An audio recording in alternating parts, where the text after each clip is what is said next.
with Michael Williams. Good morning and welcome. We're getting ever closer to next month's primary election in Florida. Absentee ballots being mailed out, and among the most closely watched races, of course, the contest for governor. Republican and Democratic primaries upcoming.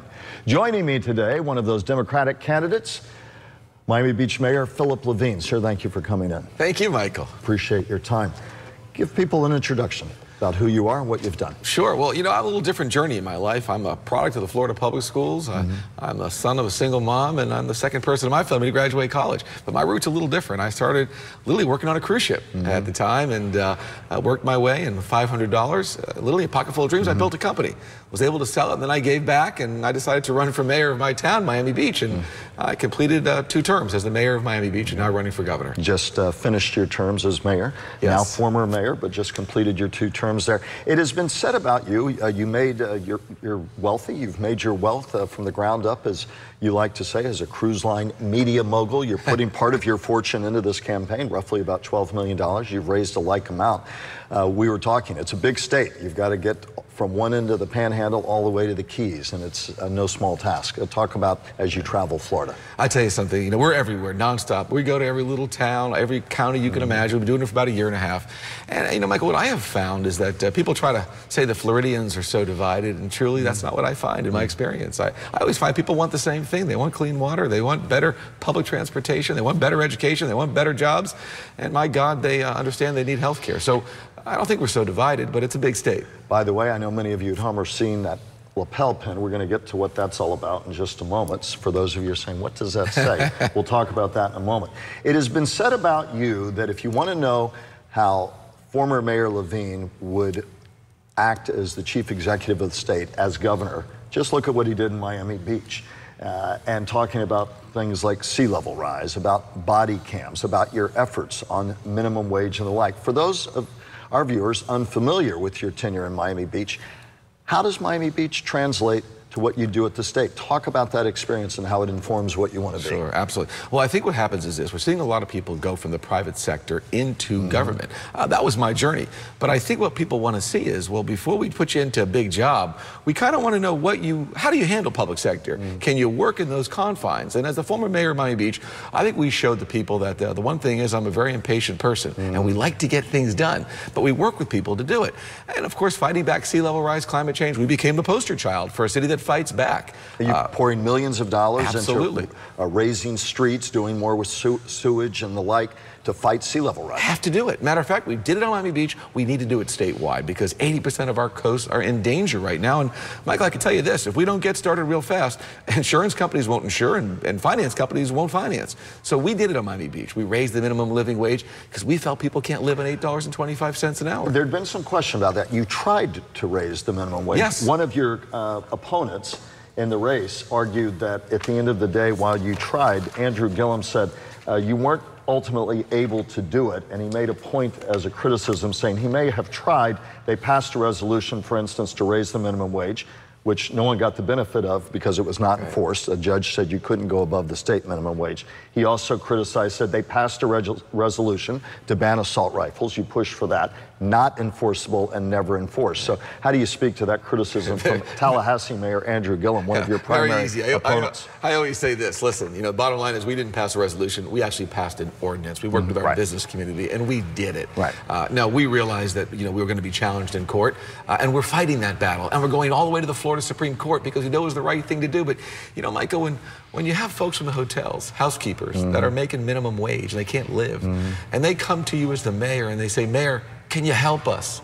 I'm not going to sit there and say, well, I'm not going to try it because I may get stopped. So I say to mayors out there, I say, you know, don't criticize, make it happen. And that's why I'm running for governor, because I will make sure that we will raise the minimum living wage statewide. And we're going to do it if I'm honored to be governor. I think the implicit critique there is if you couldn't have it enforced on Miami Beach, if you couldn't get the ban that you want on assault rifles there, how do you do it in Tallahassee, where you'd be facing a Republican legislature, and a public sentiment where many of our viewers will agree with you, but many will not on any kind of ban. Many business people say, wait a minute, on the minimum wage, we'll talk more about that, but you're going to have different kinds of cross currents in a much bigger platform, and that's part of his critique. Well, you know what? I think the fact that you're going to have cross currents and challenges is no reason to try to move forward and do the right thing. The bottom line is I'm a pretty persuasive guy. I'm not right, I'm not left, I'm forward. I'm pro-people and I'm pro-business. And as a self-made entrepreneur, I think what it comes down to is explaining to those folks to understand, how do you create a 21st century economy? You don't create a 21st century economy by having the most unsafe gun laws in the entire country. You don't create a 21st century economy by underpaying your people. And you certainly don't do it by making your teachers have to have second and third jobs where they can't afford to live. So this is what it comes down to, is this. If you're Jeff Bezos and you're the CEO of Amazon and you're thinking about where you want to relocate a second world headquarters and invest $5 billion and 50,000 new employees, I can tell you when he looks at Florida and he sees the legislature going in a direction of yesterday as opposed to tomorrow, you know what Jeff says? One word: no, I'll go somewhere else. So if you're pro-business, I think you better start changing your tune a little bit. There's been one critique that many of your opponents say $15 minimum wage, and that you've danced around that and said, let's talk, let's see where the number might be. Do you support a $15? Absolutely. So let me tell you what I support. In 2004, the people of Florida voted overwhelmingly to let local communities decide their own minimum living wage. Michael, what it costs to buy a hamburger in Miami Beach is a lot more money than what it costs to buy it in Pensacola. But to be clear, do you support $15? My feeling is this: I support 15, I support 14, I support 13. I support anything we can do to raise it, but then let the communities decide if they want to go higher, because that's what the people voted for. And what do you say to business people watching this who say, that may mean I can hire fewer people because that's more cost, and therefore it hits me and my bottom line, and ultimately may cost jobs, not enhance employment? I actually would disagree with them 100%, because as a self-made entrepreneur who's built some pretty large companies, I understand that one of the biggest issues you have is retaining talent. We have to decide this right off the bat. It's been worked in Seattle, Washington. It's worked in other places very successfully. Do we want to have a state where people can't live? Do we want to subsidize these people? Now, I'll tell you this. I've never met a Republican that wants to subsidize someone else's business. And that's what we're doing right now as taxpayers. Let's talk about algae, a huge concern here on the Treasure Coast. We have a poll I believe we can put up. How concerned are you about toxic algae blooms? An FAU poll. Very concerned, 53%, somewhat concerned, 33%. The overwhelming majority of people in our community, on our Treasure Coast, worried about a problem that is siphoning away their economy, their environment. They've seen the crisis in 2016. We're talking about solutions, sending more water south with a reservoir, talking about speeding up, doing work on the dike around the lake, and yet they say it's a repeat again and again and again. How would it be any different under a Levine administration? Well, Michael, the one thing I understand, I think we should all realize that you can't create a 21st century economy with having an environmental policy that's from the 19th century. So one has to look to Tallahassee and say, what have you done in the last 8 to 10 years to fix this problem? Now, if we're honest, they've done absolutely nothing. And what this governor has done is danced around the issue, and now, of course, he's running for Senate, so he's become an environmentalist overnight. Well, let me tell you, they do argue that he's poured money and committed state money to the reservoir. Michael, Joe Negron of Stewart. I respectively disagree, and let me tell you what I would do. Number one, those water management boards, they wouldn't be made up of Rick Scott cronies. They'd have people that are environmentalists, scientists, and ecologists. Number two, we wouldn't have made the Department of Environmental Protection, the Department of Environmental Exploitation. We put the right people in place and make sure that we are monitoring the water in that lake 24/7 to understand what's going on. We would have already invested in water treatment plants. Yes, of course, we want that water to go to the south. We need to make sure that reservoir is in place. But when you want to get something done, you get it done. If you've had 8 years to do it, that's no excuse. Your specific promise, and I know it's an enormously gargantuan topic, but to the Treasure Coast audience watching this broadcast, your specific promise to them if you were elected in your first 6 months to a year as governor. The same promise I made to the people of Miami Beach. The one thing I won't do is nothing. I did what I needed to do to save our city and make sure that we didn't go underwater. And if I'm honored to be governor, I will make sure that water with algae blooms is not going to the east and the west. We will fix that problem. Hope will be on the way. Would you find state money to help subsidize this septic to sewer conversion that many argue is necessary? A lot of people are straining under that load on the Treasure Coast making that conversion. We have to. We need an environmental resiliency policy statewide. And by the way, whether it's Zika we're dealing with or sea level rise or Lake Okeechobee, we got to get on it. Let's now go to your pen, Change the Ref, because it's about the gun debate. The tragedy in Parkland resonates and always will for all of us in this state and far beyond. Talk about what that lapel pin means, and let's talk about the gun debate in the state. This is an organization brought about by wonderful people by the name of Manuel and Patricia Oliver, who lost their son Joaquin in the Marjorie Douglas Stoneman shooting.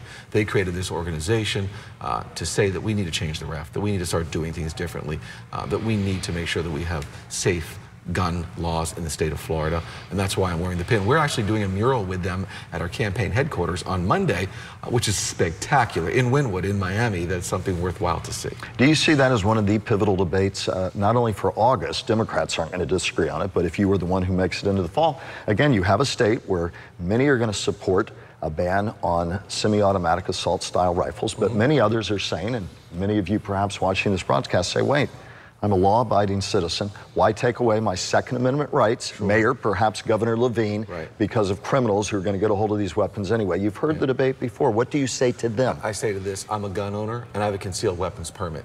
No one wants to mess with anyone's Second Amendment rights, but right now, Michael, we have the weakest gun safety laws in the nation.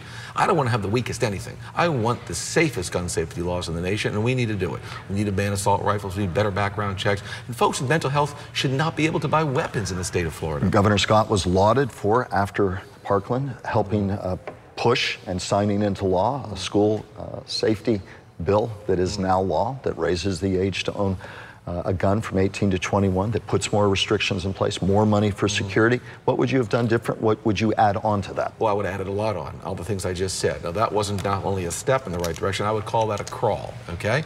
Unfortunately, what we need to do is stop the NRA, not responsible for anything, for paying for these folks up there in Tallahassee, and they should start doing the right thing. By the way, not only is it the right thing to do to make our schools safe and our children safe, but it's the right thing to do to create a 21st century economy. As we try to give our viewers a sense of you, and as we move through topics, before we go to break, healthcare. Roughly 2 million Floridians without insurance. Republicans said the Affordable Care Act would suck this state's coffers dry eventually, didn't support money for Medicaid. Democrats and many in this state are saying, I don't have the health care, say, I need help. And yet you have this political debate, this economic debate, and a lot of people stuck in the middle. Talk about that, and talk about how you would deal with health care in the state, again, with a largely, not largely, with a Republican-controlled legislature. Michael, we have 1.6, 1.7 million people that don't have health insurance. That's inhumane. It's not the right thing. It's clearly not the place to build a 21st century. But how do you get from here to there? What we're going to do is we're going to accept expansion and Medicaid funding. What the governor did is he turned his back on Floridian, he turned his back on Florida. Do you know what we save? We save $500 million a year by taking this money right now. But how does any Democrat, if they're elected, the likelihood is the prognosticators expect that the solidly controlled Senate and House, controlled by Republicans, as have been for a long time, is not going to change. So how do you make that happen? Because you can't do it without them. Well, one thing I'll tell you is that I'm a pretty persuasive guy. We have the power of the veto. But more importantly, if I'm able to get to where we need to get to, I will take it to the people. And I'll take it to the people via a ballot referendum. I'll ask the people of Florida, would you like to see expansion of Medicaid? I think they're going to say yes, because people in Florida understand that we cannot create a 21st century economy by having 1.6 million people without health insurance. Mayor Levine, more to talk about the other side of the break. We'll be back with much more, and thank you for your visit. Stay with us. We'll be back in just a second.